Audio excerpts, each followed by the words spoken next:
স্কুলত তিনিদিনীয়াকৈ কাৰ্যসূচী আমাৰ গ্ৰহণ কৰা হৈছে চতুৰ্থ ৰাজ্যিক সন্মিলন উপলক্ষে আৰু সেই কাৰ্যসূচীক আমি বিভিন্ন ধৰণে ৰাইজৰ লগত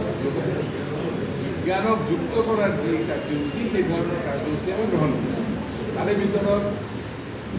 অংগদান, নেত্ৰদান, ৰক্তদান আৰু মৰণোত্তৰ দেহদানৰ সম্পৰ্কে এটা কাৰ্যসূচী আমি গ্ৰহণ কৰিছোঁ AIIMS all India institute of medical ছায়েন্সৰ লগত তেওঁলোকে এটা ছেশ্যন সেইটো হ'ব। 2 নম্বৰ হৈছে ছাত্ৰ ছাত্ৰীৰ লগত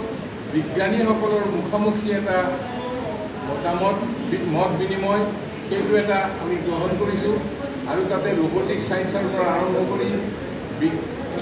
অপবিজ্ঞানৰ যিবিলাক চলি আছে সমাজত তাৰ বিৰুদ্ধে এটা বৈজ্ঞানিক মানসিকতা গঢ়ি তোলাৰ কাৰণে ছাত্ৰ ছাত্ৰীক বিভিন্ন কৌশল শিকোৱাৰ এটা আমি ব্যৱস্থা কৰিছোঁ। আকাশ চোৱাৰ ব্যৱস্থা কৰা হৈছে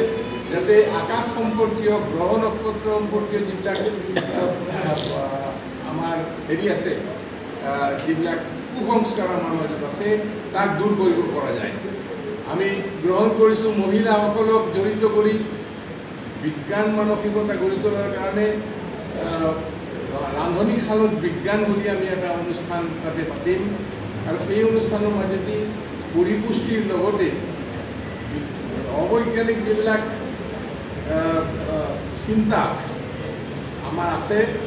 ৰান্ধনীশাল সম্পৰ্কীয় সেইবিলাক আমি উন্মোচন কৰিব খুজিছোঁ আৰু সেইবিলাক সেই অনুষ্ঠানৰ যোগেদি আমি বৈজ্ঞানিক মানসিকতা বিস্তাৰ কৰাৰ কাৰণে ভাবিছোঁ। আমি